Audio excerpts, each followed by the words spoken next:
but there were just some things that when the layers of paint came off, and older pieces that are painted, remember sometimes they're, the paint when it's very old could have had lead in it.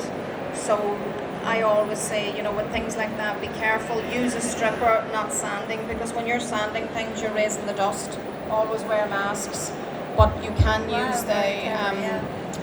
if you strip it and take it back gently, because sometimes I've done it, we all do it, we're sanding back, or we're taking something and maybe the edges weren't meant to be rounded, but the sander took a wee bit more, or on the corners.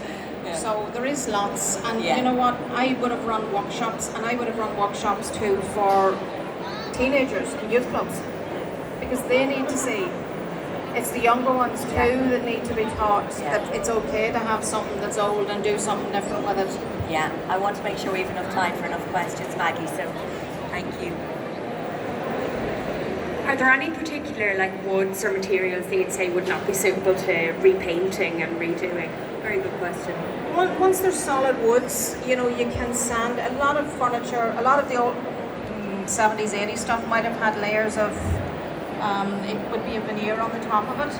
But a lot of times, even with the veneers and everything, you can prime it. There's certain primers. A lot of times when I'm doing furniture, I sand it back to the fresh wood. You don't always have to do that. You can prime it with certain primers. So different woods.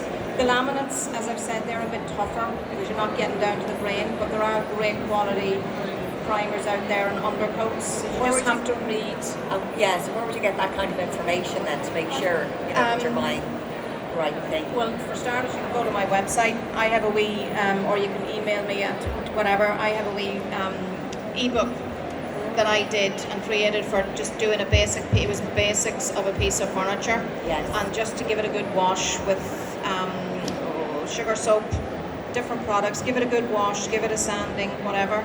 And particularly with kitchens, a lot of kitchen doors have the laminate on the outsides of them. Yeah. And you know what, after a while you start to see the laminate maybe around where the kettle was or the stove starting to peel back. Underneath that laminate is just a plain old MDF door. So you can actually pull all that laminate off and just prime it and paint it, so you'll still have that same door. So if you are repainting the kitchen, it's a bit of a job.